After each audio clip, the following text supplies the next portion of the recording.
함께 사도신경으로 신앙 고백하시겠습니다. 나는 전능하신 아버지 하나님 전지의 창조주를 믿습니다. 나는 그의 유일하신 아들 우리 주 예수 그리스도를 믿습니다. 그는 성령으로 잉태되어 동정녀 마리아에게서 나시고 본디오 빌라도에게 고난을 받아 십자가에 못 박혀 죽으시고 장사된 지 사흘 만에 죽은 자 가운데서 다시 살아나셨으며 하늘에 오르시어 전능하신 아버지 하나님 우편에 앉아 계시다가 거기로부터 살아있는 자와 죽은 자를 심판하러 오십니다. 나는 성령을 믿으며 거룩한 공교회와 성도의 교제와 죄를 용서받는 것과 몸의 부활과 영생을 믿습니다. 아멘. 우리 함께 찬송가 218장 내 마음과 정성을 다하여서 주 너희 하나님을 사랑하라. 찬송가 218장 함께 찬송하겠습니다.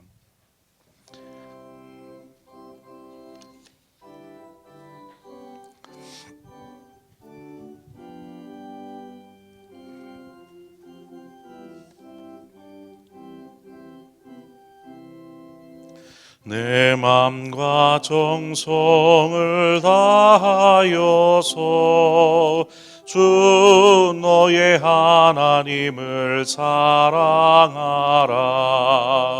내 몸을 아끼고 사랑하듯 형제와 이웃을 사랑하라. 주께서 우리에게 명하시니 그 명령 따라서 살아가리. 널 미워해지는 원수라도 언제나 너그럽게 사랑하라. 널 핍박하는 자 위에서도 진실한 마음으로 복을 빌라. 주께서 우리에게 명하시니 그 명령 따라서 살아가리. 나 항상 주님을 멀리하고 형제를 사랑하지 못하였다. 이러한 죄인을 사랑하사 주께서 몸버려 죽으셨다. 속죄의 큰 사랑 받으니 내 생명 다 바쳐 충성하리. 아멘.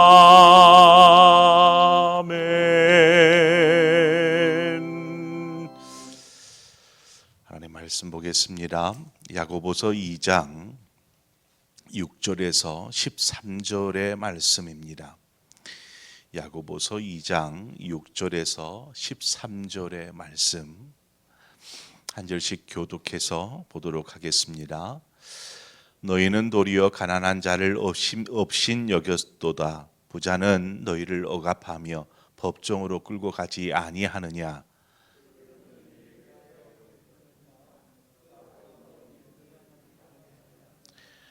너희가 만일 성경에 기록된 대로 내 이웃 사랑하기를 내 몸과 같이 하라 하신 최고의 법을 지키면 잘하는 것이거니와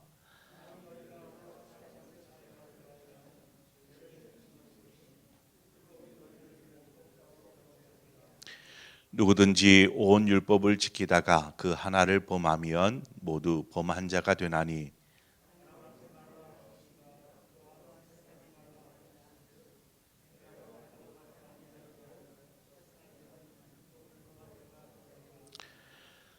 너희는 자유의 율법대로 심판받을 자처럼 말도 하고 행하기도 하라.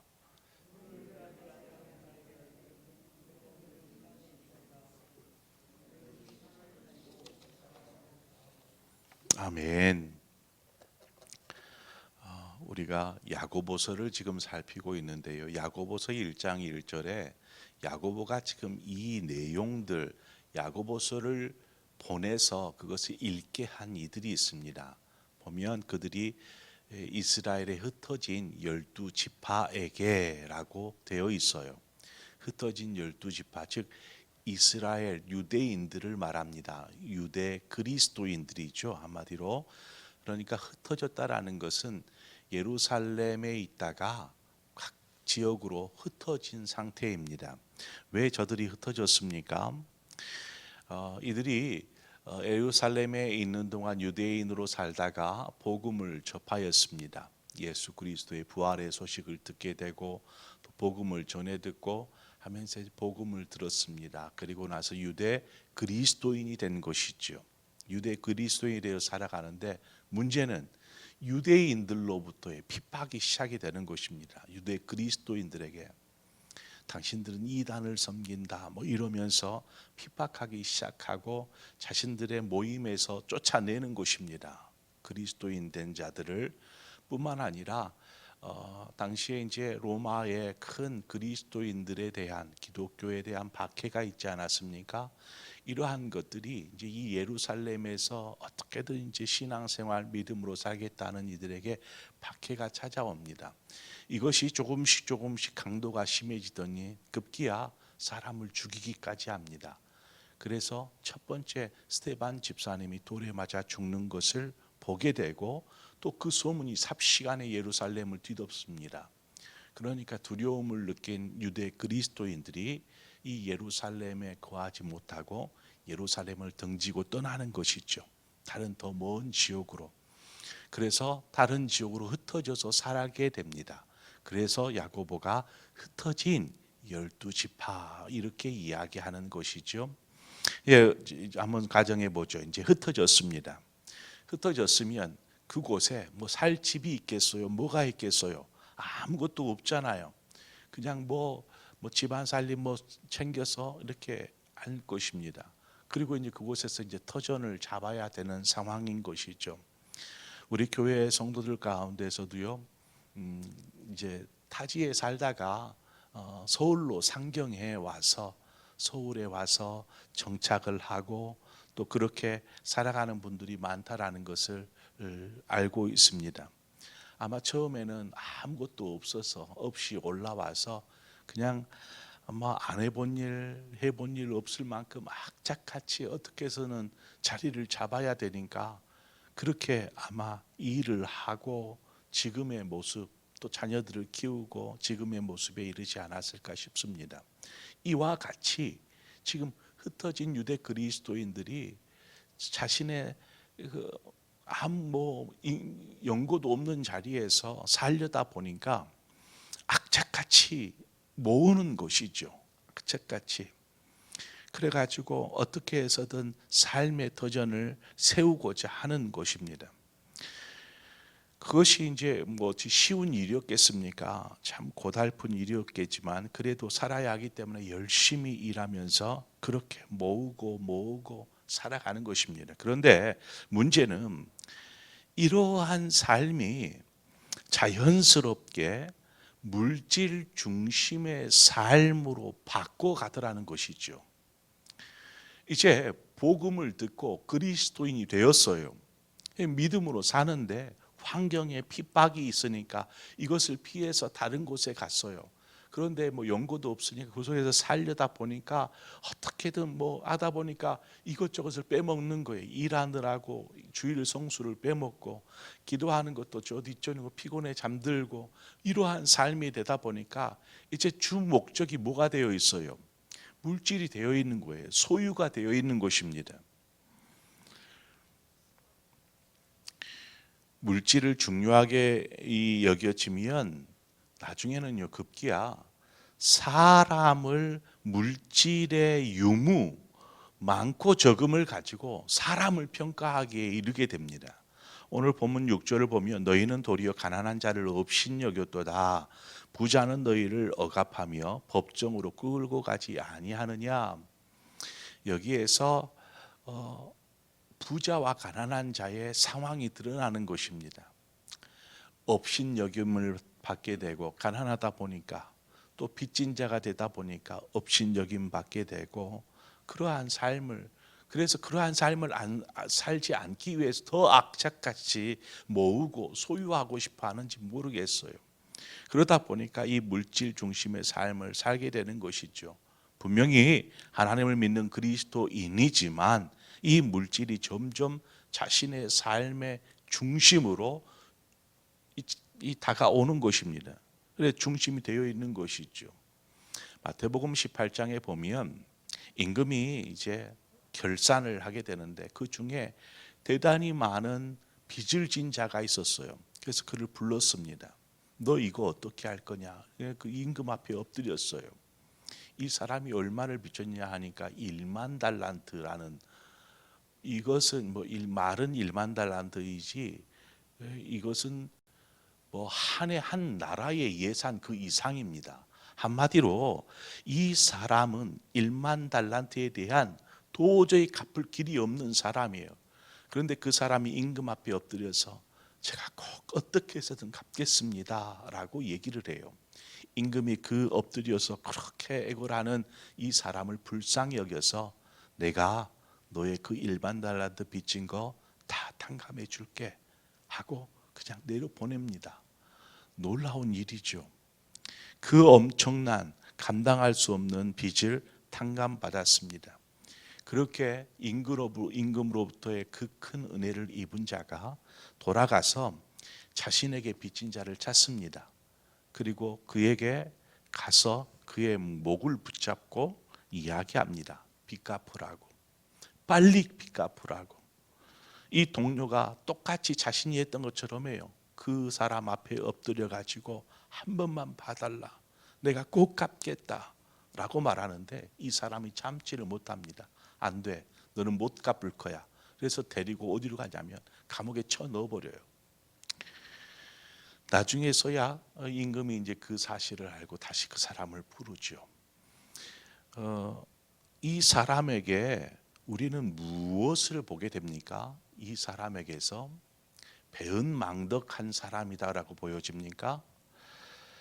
저는 이 사람에게서 물질의 노예가 되어 있는 사람으로 보여집니다. 물질의 노예가 되어 있다 보니까 은혜도 잃어버리고 그저 자신에게 빚진 자만 보이는 것이죠. 자신이 탕감받은 것에 대해서는 생각조차 하지 않고 자신에게 빚진 자만을 생각하는 것입니다. 하나님께서 우리의 모든 죄를 용서해 주셨습니다. 마치 1만 달란트의 빚을 갚아주신 것과 같다라는 것이죠. 1만 달란트. 그런데 우리는 우리에게 빚을 지거나 나를 조금 손해를 끼친 사람에 대하여서 우리는 어떻게 대하죠? 옷을 빚을 지고 빚을 안 갚았다거나 혹은 나에게 손해를 끼쳐서 어떤 물질적인 손해가 나에게 다가왔다거나 그러한 사람에 대해서 우리는 어떻게 합니까? 어떻게 해서든 변상하게 하지 않습니까? 그것에 대해서 바로 그와 같습니다. 도저히 참지 못하는 것이지요. 이 1만 달란트 빚진 자가 그 사람의 목을 붙잡고 나중에는 감옥에 쳐 넣는 것 같은 그러한 모습을 보게 되죠. 우리가 신앙생활을 하면서도 어느샌가 이러한 세상의 삶에 젖어서 어떤 물질 중심적인 삶을 살아가는 것 아닌가, 우리 스스로를 좀 돌아보아야 합니다. 물질 중심의 삶은 물질이 많고 적음에 따라서 사람을 막 차별하게 되고 그것이 사람을 평가하는 기준이 되어버리기도 합니다.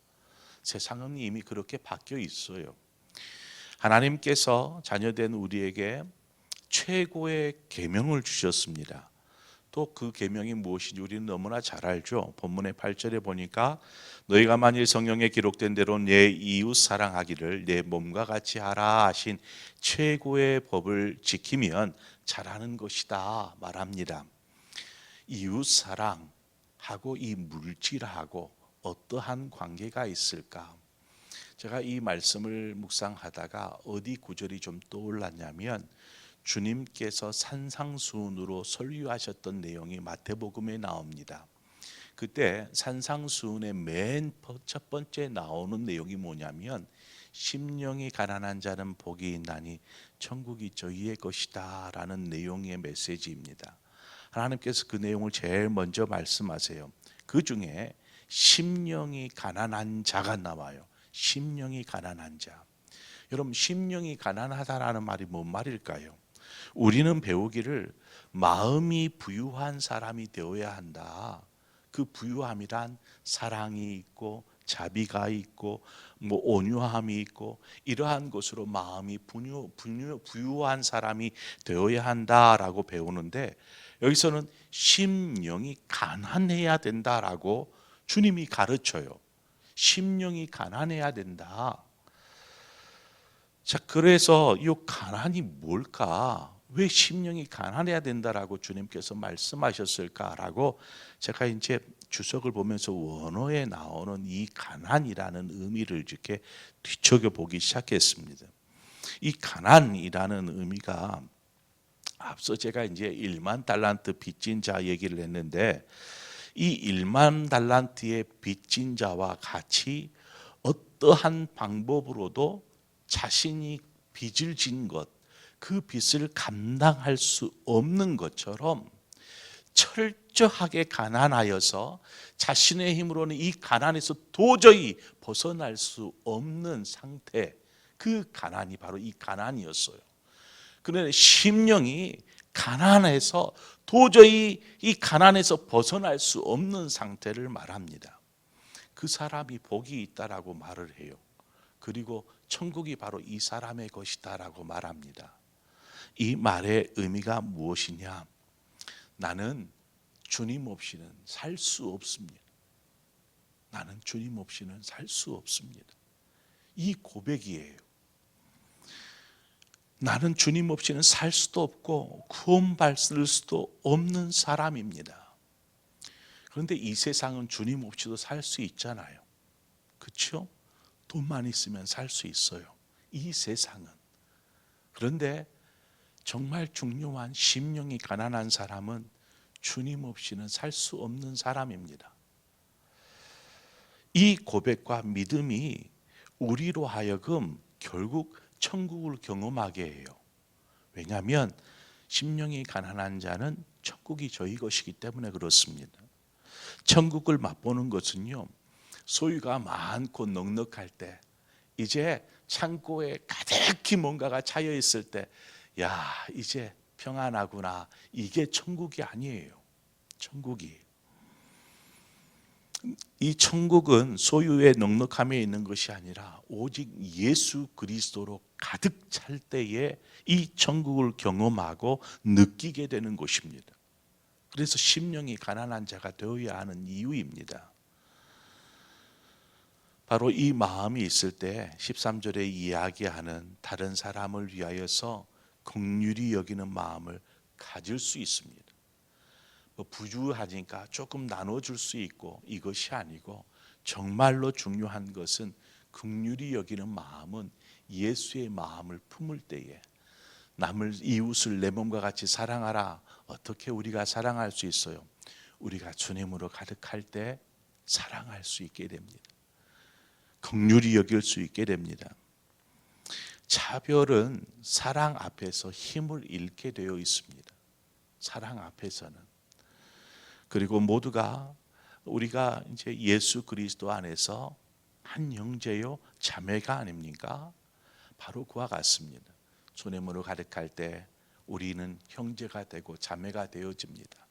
혹 아파하거나 헐벗거나 어려움이 있으면 형제에 대해서 어떻게 합니까? 자매에 대해서 어떻게 합니까? 가만히 있겠어요? 내 형제, 내 동생이 힘들어하는데 이 형이나 뭐 입장에서 가만히 보고만 있겠어요? 발벗고 나서지 않겠어요? 바로 이것이 공동체입니다. 공동체.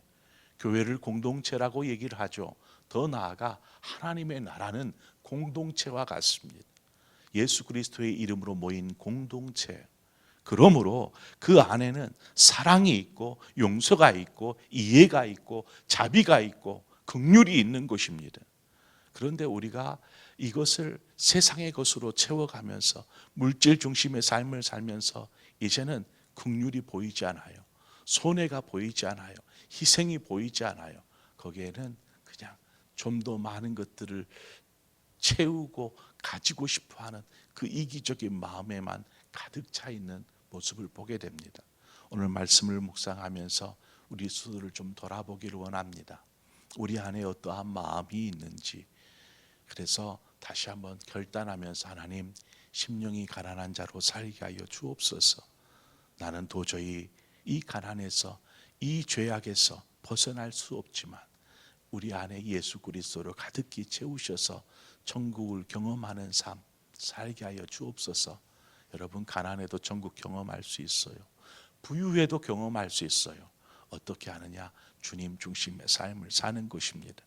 오늘 하루를 살면서 주님을 생각하면서 그렇게 주님을 따라 살아보십시오. 그럼 여러분 안에 천국이 경험되어질 것입니다. 제가 잠깐 기도하고 다 함께 기도하는 시간 갖겠습니다. 좋으신 아버지 하나님, 은혜를 감사합니다. 오늘도 하루를 열어갑니다. 주여, 때로는 고된 일로 인하여서 또 하루를 시작하는 것이 한숨 지어질지도 모르겠습니다. 또 힘겨운 지금 코로나 상황 속에서 또 하루를 버텨야 되는 그러한 사람들도 있을 것입니다. 하지만 하나님, 우리가 주님을 생각함으로 우리 안에 천국이 경험되어지는 복된 한 날이 되게 하여 주옵소서. 천국을 경험할 때에 또 옆에 있는 사람을 사랑할 수 있고 온유함으로 대할 수 있고 이해할 수 있고 용서할 수 있고 긍휼히 여기게 될 줄 믿습니다. 그러한 마음을 우리 안에 가득히 부어주시어서 참으로 좋은 세상, 하나님 원하시는 그러한 삶을 사는 오늘 복된 날이 될 수 있도록 사랑하는 상봉의 모든 성도들 안에 하나님 예수 그리스도로 가득 차게 하여 주옵소서. 예수님의 이름으로 기도합니다. 아멘. 이 시간 우리 함께 기도할 때에 우리나라와 한국 교회를 위해서 함께 기도하십시다.